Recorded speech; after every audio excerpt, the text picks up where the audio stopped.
माने नों फैफिनथारनांगौ आदैया नोंखौ लिंहरदों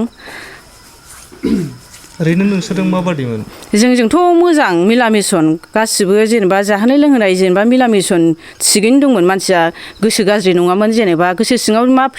बिनि गोसोआव मा फिलिंस दङ जों जेबो मिथियामोन जेनेबा मबाइलफ्राव सोरजोंबा कन्टेक्ट बा सोरजोंबा ट्रान्स दं नामा जोंखौथ' जेबो मिथिया गावनि गोसोनि सिंनि खिन्थु आदैजोंथ' बिदि थरखा जेबो गैयामोन जेनेबा नांलायनाय खमलायनायथ' गैखाया एखमबानि समावथ' संख्रि फानलुआ दावराव जाखायो अब्लाबोथ' दिनै रावबोआनो गैखाया गावसोर साथामल'खा बा साब्रै गावनि फिसाजों साब्रैल'खा आदैया बाहेरायाव खामानि मावो बिदिनो थांलाय फैलाय खालामो बिदिनो मालाय बायदि लोंला जालाबो नङा जोंनि आदैया नाथाय गावनि गोसोआव मा दुखु मोननानै ओंखारलांदों जोंखौ बुंनो हाया आरो जेरावखि थाया मानो नों मादै फैफिननांगौ दिनै फिसाजोनि फिउचार दं फरिखा जानोसै नै लाइफ दं बेहाबो फिसा हिन्जाव नों लानानै जेरावखि थाया मानो नों फैफिनथारनांगौ ओरैनो फिसाजोखौथ' लानानै थांखाबाय लोगोसेयैनो माबाफोर लांफादों नामा लांनाया गासिबो गावनि डकुमेन्टस फिसाजोनि डकुमेन्टस गासिबो लाना थांजोबदों बियो खिन्थु गानग्रा जोमग्राया बांद्राय लांखायाखै जेबो गैया गावनि मोदोम गोजा थांदों बियो जाखिनि दङ बाद बाखि न'आव दंजोबखायो आरो गावनि डकुमेन्टस फिसाजोनि गासिबोखौ लाना थांखाजोबदों आरो बियो नुगोना नुवाखैमोन थांजेननायावथ' आं नुवाखै आबैया दंमोननो ओमफ्राय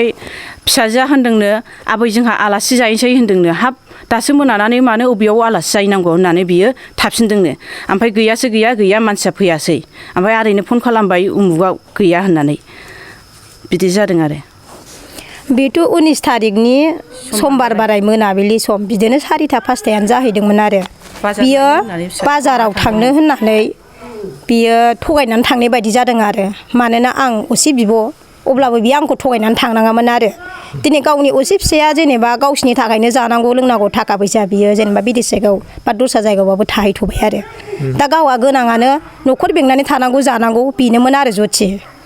आं एसे दुखु मोनदों मानोना नों जेरावखि थाया मानो नोंहा न'खर दं संसार दं नोंनि असे फिसायाबो नोंखौ ना होनाखै रागाबो जोङाखै बोराबाबो खुद्रियाखैबो दिनै नोङो गावनि न'खरखौ न'खर होननानै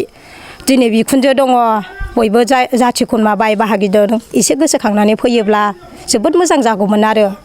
बेनिखायनो जथि आं रिमाखौबो एसे गोसोखांनायाव थादों मानोना बियो गथ' स्कुल फरायनाय नोंबो एसे सिन्था खालामनांगौ जथि जेरावखि थाया मानो फैनांगौ नोङो भुला बयहाबो जायो नोङो थाबैनो फैथारनांगोन जथि दा बे गथ'आथ' क्लास 5आव फरायफुनाय गथ' बिनि गोसोआ माबायदि जागोन नोंबो एसे हमदांनो हानांगोन बिमा माहारि जानानै नों गोरोन्थि नुदोंब्ला नोङो जेखियानो जाया मानो फैथारनांगोन जथि नों गावनि असे फिसायखौ फिसाय साननानै लानानै गजबनानै जाफैफिनदों माबाफोर दावरावफोर जादोंमोन नामा न'खरावथ' दावरावआथ' गैया नाथाय मानोना संख्रि फानलुनि एसे एनै थरखौथ' थाखायोना जोंबो संसार दादों जोंबो मिथिगौ थाखा फैसानिबाबो एसे जानो हागौ अब्लाबो बेफोरा बयहाबो थाखायो दा नों फैथारनांगौ जथि मानोना जेरावखि थाया मानो दासिमबो जोंनि आदैया नेनानै दं नोंखौ दिनै नोङो फिसाजोखौ लाना फैफिननांगौ बेहाबो लाइफ दङ फिउचार दं नोंखौ फोथायनाय दंमोन जथि खाथि जाबाय बियो जेरावखि थाङा नोङो फैफिनथारनांगौ नों दासिमबो आदैया नोंखौ नेनानै दं मानो नेया जानो गावनिनो असे फिसाय संसार जानो होनानैनो नोंसोरनो मोजां मोनलायनानै लादों जाबाय नोङो फैफिनदो नोंनि गथ'नि लाइफखौ साननानै जथि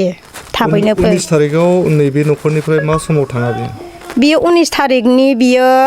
समबार बारायनि बिदिनो टाइमा 4टा बारबायमोन बिदिनो बियो थगायलांदों बियो आंखौबो आब' अमा बेदर बयलार बेदर लायनो आलासि फैयो होननानै बियो बुंदोंमोन बियो नोंबो बिदि होनलायनाङामोन ना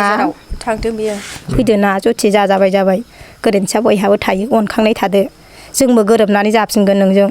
दिनैसिम नोंखौ नेनानै दङमोन जोङो 15 दिनानो बारलांबाय फैगोन होननानै जेरावखि थाया मानो फैफिननांगौ नोङो फैदो नोंखौ जाथि खुरमानावबा न'आव थांनानै थाहैदों साननानै जों दासिमबो जोङो नेनानै दंमोन बेनि थाखायनो जोङो दिनै नों फैयैनि जाहोनाव जों दिनै एफआइआर होनाय जाबाय जेरावखि थाया मानो नों बेखौ नुदोंबा फैफिननांगौ नों जाय सोरजोंबा थांदोंबा फैफिननांगौ दिनै आदैया नेनानै दं नोंखौ दासिम नों गावनि असे फिसायखौनो जिउनि होननानै साननानै बजबनानै लाफैफिन जाबाय निमाहाया थाखायो बयहाबो खेनसेया गोरोन्थि मावफ्लांखायो बिनिखायनो आं होनदों नोंसोर बिमा आरो फिसा फैथारनांगौ स्कुलावबो गथ' हाबफैफिननांगौ बेखौनो बुंनानै आङो जेब्लायबो बुङो जथि नों फैनांगौ फैथारनांगौ हिन्जावनि बिमा बिफानि न'खरा बबेनिमोन हिन्जावनि बिमा बिफाखौथ' सान्दामारि होनदों आंबोथ' बारा मोजां मोनथिजोबा जायखिया सान्दामारिनियानो जाहैबाय आरो दे जेरावखि थाया मानो बिमा बिफाजों दंबाबो लानानै दङ औ लानानै बा दंहैयो बियो सोरजोंबा दंबाबो फैफिनदो आरो बेखौ बुंबाय आङो नोंसोरथ' बुंदों एसे एनैया जायो खिन्थु दावराव दावसिया खिन्थु बिनि आन्दोआव माबाफोर सोरजोंबा सासपेक्टफोर दं नामा बेखौथ' जों मिथिया बेखौथ' बुंनो हालाना जों सिङावदि बियो मा साननानै दं जों बेखौ मिथिया खिन्थु बिसि फिसायनि गेजेरावथ' मालाबाबो बिदि दावराव जाफेरामोन जायामोन सोरजोंबा ट्रान्स दं ना मायो जों बेखौ मिथिला जायखिया गावनि गोसोनि खोथा आरो दा गावसो मा सानदों अब्लाबो बियो साननायखौ ज्राब गारनानै बियो न'खरखौ गोसोखांदो बेनो आंनि खोथा ओरैनो हौवाया ओमफ्राय बबाव थायो बेयावनो थायो ना बायजोआव थायो हौवायाथ' बिस्रा बिदिनो संसार जानाय खोथा नालाय एसे बाहेरायाव थानाय जायो आरो मानोना गावसोरनोबो जानाय खरस थाखा फैसा नांगौ फरायबाय आरो देरगोन लावगोन बेफोरखौ साननानैबो थाखा फैसा अनेक बिनि थाखायबो बाहेरायाव ओंखारनांगौ जायो आरो हौवा माहारियानो बाहेरायाव ओंखारनानै मावखानांखागौखा न'खरनि संसार जाग्रायानो जाहैदों हिनजावसो बिसि आरो फिसाय बेसो फैफिनदो जुलि जानाया बेसे गोबाव जाखांबाय जुलि जानाया दा खमबाबो 11 बोसोर जाबाय ना 12-13 थांनो हासिगौ आरो दा गथ'खौ नायनानै आरो जेनेबा आइडियाखौ लानानै आं बिदिनो 12-13 हमबाय आरो जेनेबा एसे एनैया नोंसोरजों माबादिमोन बियो रायलायनाय बादाय रायलायनाय होननायफ्राथ' जेनेबा गाज्रि मोननांगौ गोनां गैयामोन आरो गावहाथ' खुला खुलि रायलायोमोन नाथाय बे समनि दिनावसो मा गोसो जानानै थांखो रावबो सानस'नो हायाखिसै आरो दा बेनो जानानै थाबाय बाथ्राया जोंनाव कन्टेक्ट खालामदोंमोन फनानो सुइस अफ फनानो दाबो सुइस अफ फन खुलाबाबो जों माबा मोनसे बुंनानै लेंहरनो हायोमोन दा नै फनानो सुइस अफ जानानै दंबा जोंहाबोथ' गाज्रि मोननाय दुखु मोननाय थायोना ओरैनो नागिरगासिनो दं नागिरबाय सोंलाबायबाय जेरावबो खबर लाबाय गैयायानो आरो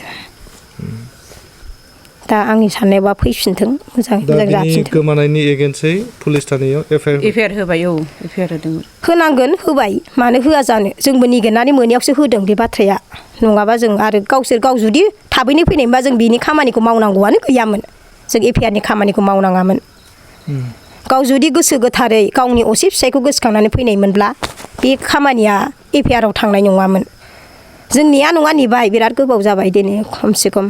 जानुवारिनि 17 थारिखनिफ्राय सानबोदो आरो बिनिफ्रायनो दा दाबो फैया दासिमबो फैया फैगोन सानो फैया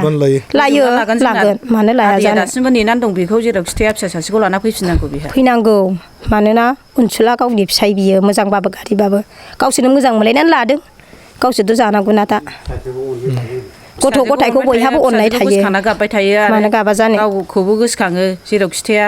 फैफिननांगौ मा नाम फिसायनि रिमा मोसाहारि गामि फिसायखौ अननानै फैदो गामि मावरियागाव नायगाव मावरियागाव पार्ट 1 फिसायनि नामा बिरखां मोसाहारि अननानै फैफिनदो रिमा मोसाहारि जाय खाग्रा हिनजाव ज्योति मोसाहारि लालं जाहैबाय आरो नाम मुसेया